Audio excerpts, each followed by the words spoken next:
We all have struggles in life, right? And for the sake of this discussion, I'm going to define that a little bit further, just so we're clear, as addictions, obsessions, compulsive behaviors, and maybe just habits that you don't have total and complete control over.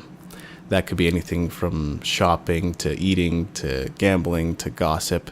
There are a variety of things that people get addicted to. I have some habits of my own that I'm trying to work through, and sometimes people will be pretty cavalier about it, right? Like, what does that matter? But the thing is, addictions can be detrimental to your self-image as well as your finances. So I was sitting in a business meeting recently, and this thought suddenly came to me. I guess you could call it an epiphany or an instant awakening. I believe it was quickened by God, but whatever you're comfortable with. Somewhere in my subconscious mind, there was this incorrect belief that the quickest way for me to succeed in business was to go around my problems and not through my problems. And yet the results kind of spoke for themselves in the sense that I wasn't really getting any further ahead in my business than before. A couple nights ago, I was reading a book by Bill Quain, and in it he has a story about a farmer who has a rock in the middle of his field. And year after year, he keeps breaking more tools on this rock. But one year he decides to finally dig it up. And then he finds out that the rock is actually shallower than expected, so he's able to get rid of it quite simply. And this is the excerpt that follows this story. I'd like to share it with you.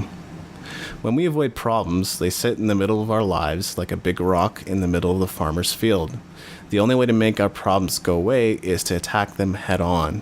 And more times than not, the problems that seem so big turn out to be much smaller than we thought. And for me, that was such a huge confirmation and affirmation of the direction of where my thought was going.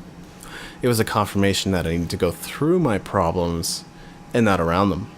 I'd like to paint this mental picture for you, and it's not a perfect metaphor, but I think it's going to help drive this point home. So I'd like for you to imagine a mountain, and that there's 3 different paths.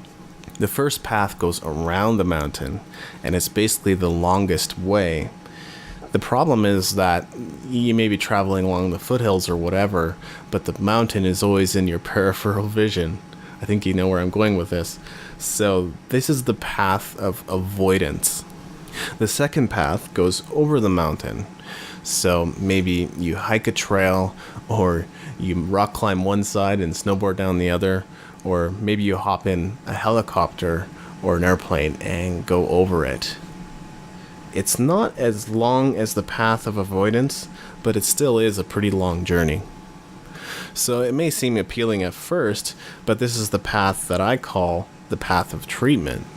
You're acknowledging that the mountain is there, but basically you're just getting to the surface of the problem and not addressing the root of the problem. Maybe you take in some medication, or maybe you've found some other way to get rid of the symptom, but the root cause is still there, so the problem will still manifest. The final path is the path through the mountain. So let's imagine a long, dark tunnel. Now, the good news is this is the quickest way through to the other side.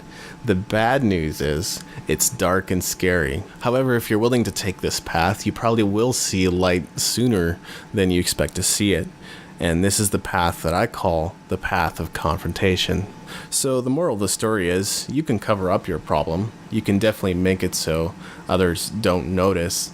However, that's just the path of avoidance. You keep going around the problem, never really addressing it. And unfortunately in life, there will be problems that you have to address. Or maybe you find a way to treat the symptom. And don't get me wrong, that can be very helpful at times. However, it doesn't generally get to the root of the issue. So what we're left with basically is the willingness to go through the problem, which is the path of confrontation.